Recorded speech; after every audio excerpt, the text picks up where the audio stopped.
तपाईं SBS radio नेपालीको साथमा हुनुहुन्छ। नमस्कार, आज सन् 2022 मे महिनाको 6 तारिक र दिन शुक्रबार। आजको प्रमुख समाचारमा प्रधानमन्त्री स्कट मोरिसनद्वारा आफ्ना पूर्ववर्ती नेता म्याल्कम टर्नबुलले लिबरल पार्टीमाथि स्वतन्त्र उम्मेद्वारहरूबाट खतरा रहेको भन्ने अभिव्यक्तिमाथि प्रतिक्रिया व्यक्त।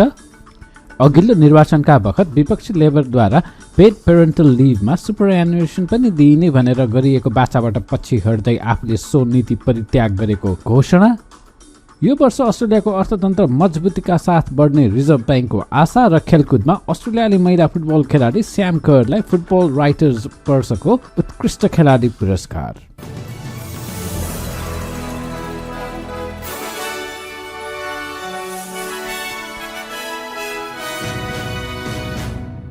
अब आजको समाचार विस्तारमा सुन्नुहोस्। स्कट मोरिसन भन्छन् कि उनी पूर्व लिबरल प्रधानमन्त्री म्याल्कम टर्नबुलको लिबरल पार्टीको सिटहरूमा स्वतन्त्र उम्मेद्वारहरूले आफ्नो पार्टीमाथि खडा गर्ने खतरा सम्बन्धी टिप्पणीसँग सहमत छैनन्। उता टर्नबुलले भने वासिङटन डीसीमा एक भाषणका क्रममा गरेको आफ्नो टिप्पणीलाई स्पष्ट पारेका छन्। आफूले अस्ट्रेलियालीहरूलाई स्वतन्त्र उम्मेद्वारहरूलाई भोट गर्न प्रोत्साहित नगरेको भन्दै उनले भने कि धेरै उम्मेद्वारहरूबाट चुन्न पाउनु लोकतन्त्रको लागि राम्रो कुरा हो। वेस्टर्न अस्ट्रेलियामा रहेका मोरिसनले आज रक्षा सम्बन्धी खर्चको थप घोषणा गरेका छन्।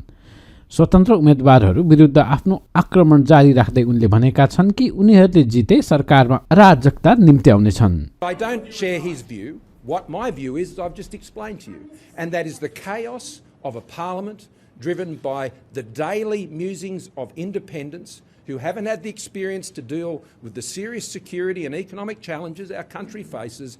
That is going to hurt people's incomes. It's going to hurt people's jobs. It's going to damage Australian security.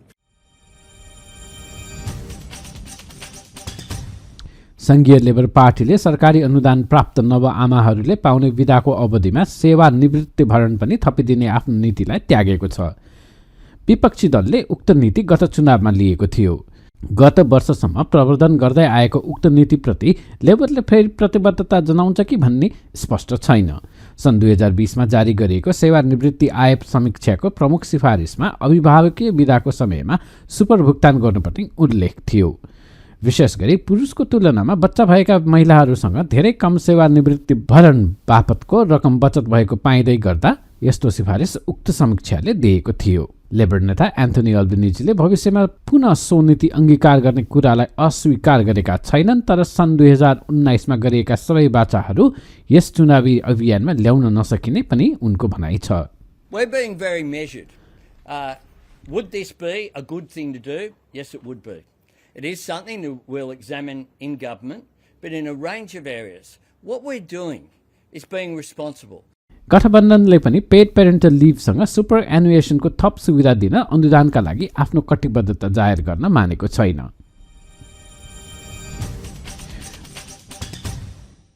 Reserve ब्याङ्कले यो वर्ष अस्ट्रेलियाको अर्थतन्त्र बलियो हुने अपेक्षा गरेको छ। वस्तुहरूको उच्च मूल्य र निजी उपभोग एवं लगानीको वृद्धिलाई ध्यानमा राख्दै केन्द्रीय अस्ट्रेलियाली ब्याङ्कको उक्त भनाइ आएको हो। तर बढ्दो ब्याजदर र उपभोक्ता मूल्यले घरायसी बजेटमा असर पर्ने पनि ब्याङ्कको भनाइ छ। आरबीएले एक दशकमा पहिलो पटक अस्ट्रेलियाको आधिकारिक ब्याज दर बढाएको 3 दिनपछि त्रैमासिक रूपमा सार्वजनिक हुने मौद्रिक नीतिमा टिप्पणी गर्दै उक्त अभिव्यक्ति दिएको हो। गत वर्ष 4.2% को तुलनामा यो वर्ष 4.25% ले आर्थिक वृद्धि हुने प्रक्षेपण छ।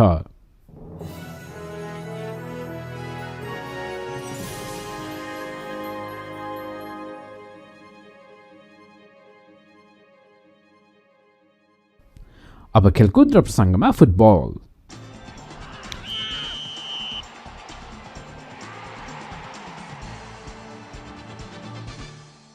माटिल्डाज पनि भनेर सुपरिचित अस्ट्रेलियाली महिला फुटबल टोलीकी कप्तान स्याम कर्रले फुटबल राइटर्स एसोसिएसनको वर्षको खेलाडी उपाधि प्राप्त गरेकी छिन्।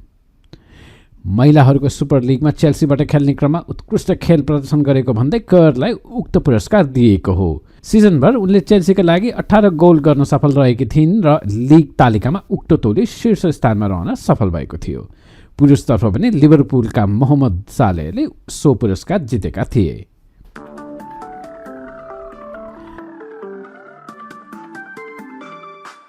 अब पालो भएको छ SBS नेपाली समाचारमा। भोलि 7 मे शनिबारको मौसमी विवरणबारे जानकारी लिने र घाम लाग्ने पथमा अधिकतम 26 डिग्री, एडिलेडमा क्षणिक वर्षा र 18, पानी पर्ने मेलबर्न र होबार्ट दुवै शहरहरूमा तापक्रम क्रमशः 16 र 14 डिग्री, क्यानबेरामा बिहान पख तुषारो, दिनभर बदली र तापमान 13 डिग्रीसम्म मात्र पुग्ने, वलङ्गङ, सिडनी र न्युक्यासलमा घाम लाग्ने र तापक्रम क्रमशः 19, 21 र 21 नै, वर्षा हुने ब्रिस्बेनमा 24, केन्समा 30 र साँझ पख पानी पर्ने। अनि अस्ट्रेलियाको सबैभन्दा उत्तरको सहर डार्विनमा 35 डिग्री, अधिकतम प्राय खुल्ला आकाश।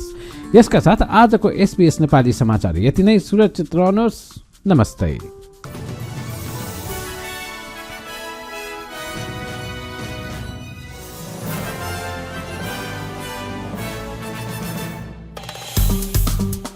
लाइक, शेयर र कमेन्ट गर्नुहोस्।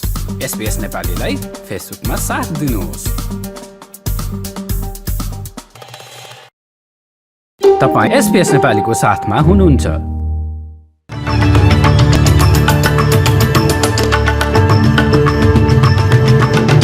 आजको मुख्य समाचारमा पछिल्लो समय सोलोमन टापुसँगको बिग्रिएको सम्बन्ध, दलहरू बीचको रक्षा सम्बन्धी चुनावी बहसका क्रममा मुख्य मुद्दा, वेस्टर्न अस्ट्रेलियामा महामारी सुरु भए यताकै सबैभन्दा बढी संक्रमण दर्ता, भिक्टोरियामा संक्रमणबाट ज्यान जानेको संख्या 3000 नाग्यो र नेपालमा प्रधानमन्त्री शेरबहादुर देउवाले गठबन्धनको पक्षमा भोट माग्दै हिँडेपछि निर्वाचन आचार संहिता उल्लङ्घन गरेको आरोप।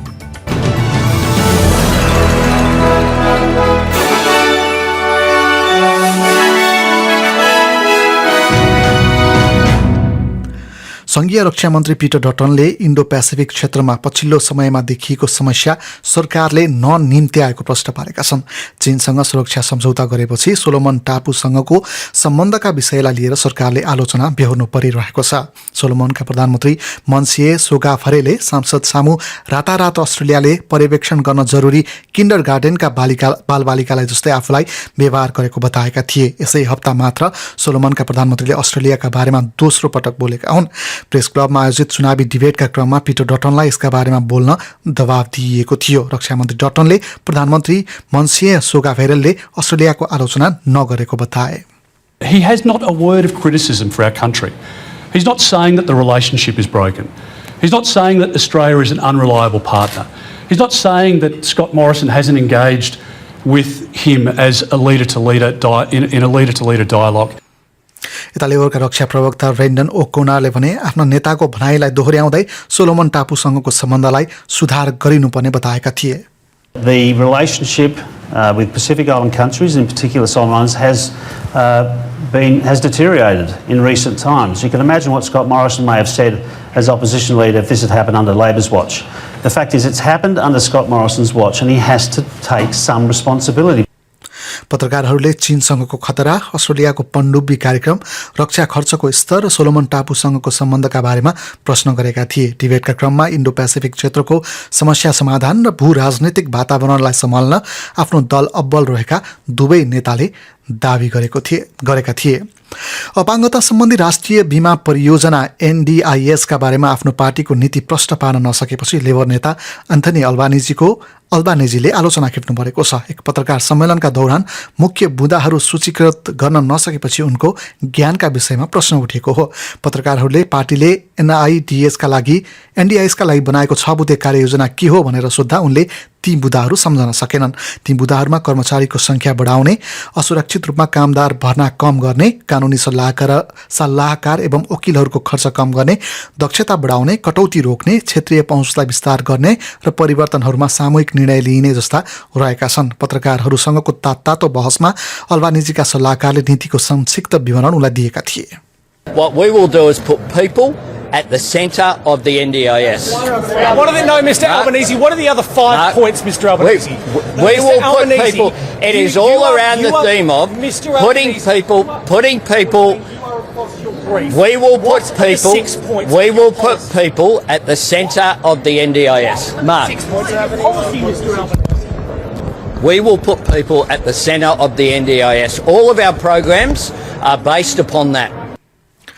प्रधानमन्त्री स्कट मरिसनले सिडनीका भित्री शहरमा स्वतन्त्रहरूबाट खतरामा परेका आफ्ना उम्मेदवारहरूलाई नत्याग्ने बताएका छन्। प्रधानमन्त्री पश्चिमी सिडनीको पारामाटा चुनावी क्षेत्रमा 5औं पटक चुनावी अभियानका क्रममा पुगेका हुन्।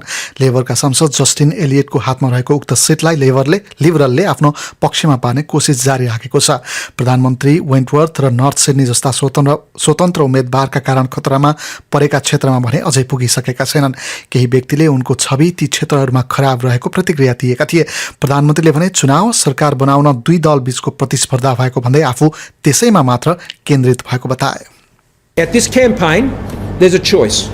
There's a choice between a Labor government and a Liberal-led government, a Liberal national government. And in this seat right here, and all the seats I'm visiting around the country, I'm particularly focused on the contest that is happening between your two alternatives for government. Now, I've made the point very clear about independence, that that's a vote for chaos. It's a vote for instability. It's a vote for instability. करिब 30 degree गर्मीमा बसभित्र एक्लै छाडिएकी एक बालिकाका बारेमा प्रहरीले अनुसन्धान थालेको छ। नेभिया Austin नाम गरेकी उक्त 3 वर्षीय बालिकाको हाल किडनी बिग्रिएपछि अस्पतालमा उपचार भइरहेको छ। रकह्याम्पटन नजिकै ग्रसमेरमा रहेको एक बाल हेरचाह केन्द्र अगाडिको बसमा उनी एक्लै फेला परेकी थिइन्। ती बालिका बसभित्र कसरी पुगिन् भन्ने बारेमा अनुसन्धान थालिएको छ। उक्त घटनामा उक्त बाल हेरचाह केन्द्रको लापरवाही रहेको बारेमा पनि प्रहरीले अनुसन्धान थालेको छ। प्रहरीका अनुसन्धान अधिकृत डेरिन स्यार्लाले बिहान 9 बजेदेखि उक्त बालिका बसमा फँसेकी र करिब 6 घण्टापछि उनलाई बेहोस अवस्थामा फेला पारिएको बताए। It would appear that there were some breaches of procedures, and again that will form part of our investigation. Obviously, Department of Education are the regulatory body in relation to this, so we will be working in conjunction with them. We've declared crime scene on the bus and the childcare centre at this stage, so the childcare centre will not be operating until we've released that crime scene, which could take a couple of days. Western अस्ट्रेलियामा corona virus केसको नयाँ record कायम भएको छ। आज राज्यमा 10,182 जनामा corona virus संक्रमण पुष्टि भएको छ। राज्यमा आज कोरोनाका कारण 4 महिला र 2 पुरुषले ज्यान गुमाएका छन्। राज्यले गत हप्ता अधिकांश प्रतिबन्धहरू हटाए तापनि राज्यका अस्पतालमा 271 जनाले उपचार गराइरहेका छन्। आज अस्ट्रेलियाभर 52 जनाले संक्रमणका कारण ज्यान गुमाउन पुगे। महामारी अवधिभर अस्ट्रेलियामा 7,000 भन्दा बढीले कोरोना भाइरसको संक्रमणका कारण ज्यान गुमाइसकेका छन्। यद्यपि अस्ट्रेलिया कोरोना भाइरसका कारण कम मानिसको मृत्यु हुने मुलुकहरूमध्ये पर्दछ।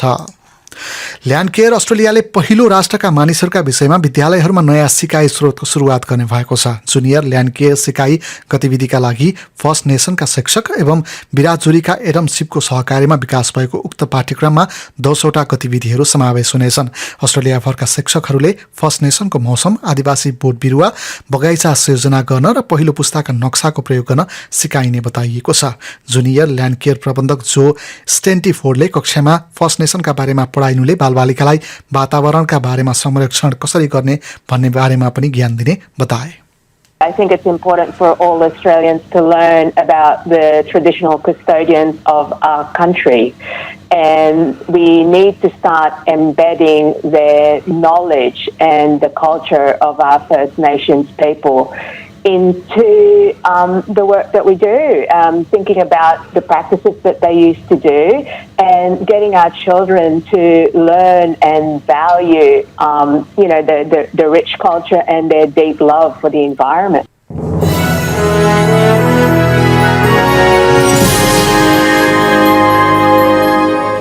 अब नेपाल सम्बन्धी प्रसङ्ग।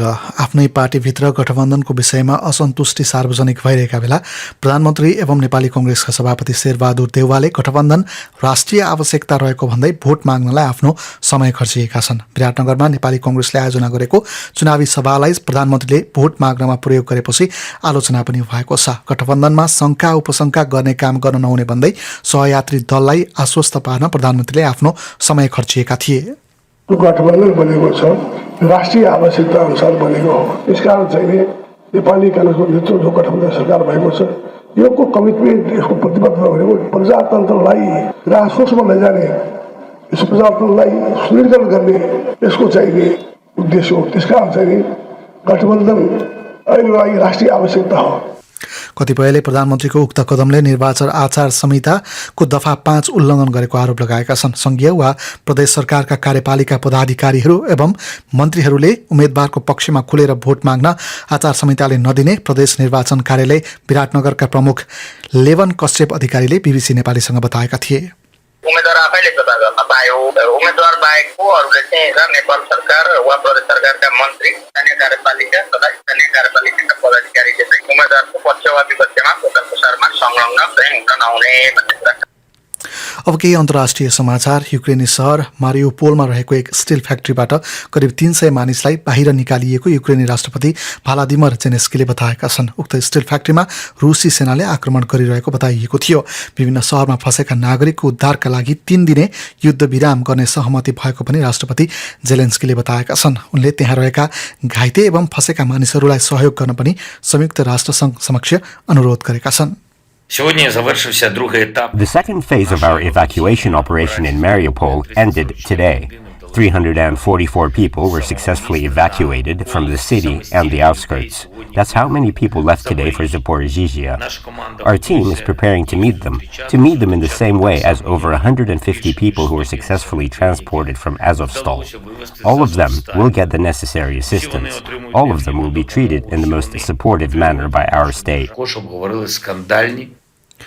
बढ्दो मुद्रास्फीतिलाई कम गर्न भन्दै अमेरिकी संघीय रिजर्भ बैंकले छोटो समयका लागि ब्याज दरमा वृद्धि गरेको छ। 0.75% रहेको ब्याज दरलाई 1% मा पुर्याइएको हो। यसलाई सन् 2000 यताकै आक्रामक कदमका रूपमा पनि व्याख्या गरिएको छ। फेडरल रिजर्भका अध्यक्ष जेरोमी पावलले मुद्रास्फीति 40 वर्ष यताकै उच्च बिन्दुमा पुगेको बताए। Inflation is much too high, and we understand the hardship it is causing, and we're moving expeditiously to bring it back down. We have both the tools we need and the resolve that it will take to restore price stability on behalf of American families and businesses. The economy and the country have been through a lot over the past 2 years and have proved resilient. It is essential that we bring inflation down if we are to have a sustained period of strong labor market conditions that benefit all.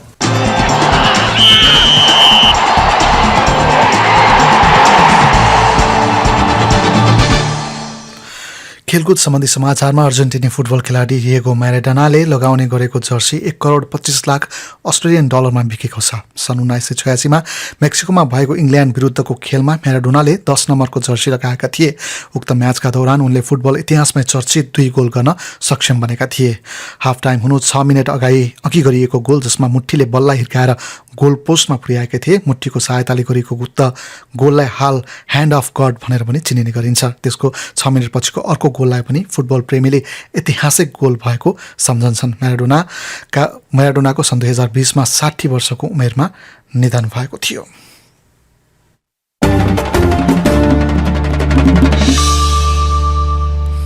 अब आजको विदेशी मुद्राको विनिमय दर र 1 अस्ट्रेलियाली dollar बापत आज नेपाली 88 रुपैयाँ 52 पैसा 72 अमेरिकी सेन्ट र 68 युरो सेन्ट प्राप्त हुनेछ।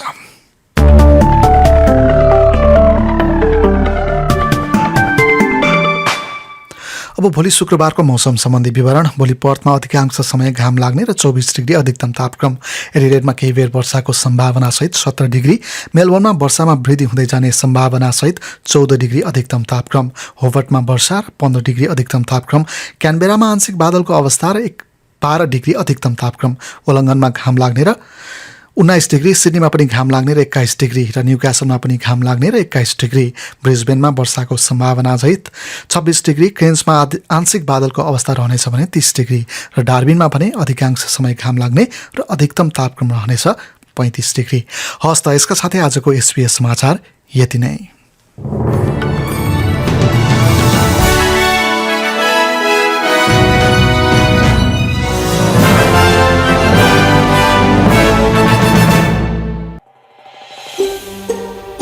यो जस्तै अन्य प्रस्तुति सुन्न चाहनुहुन्छ?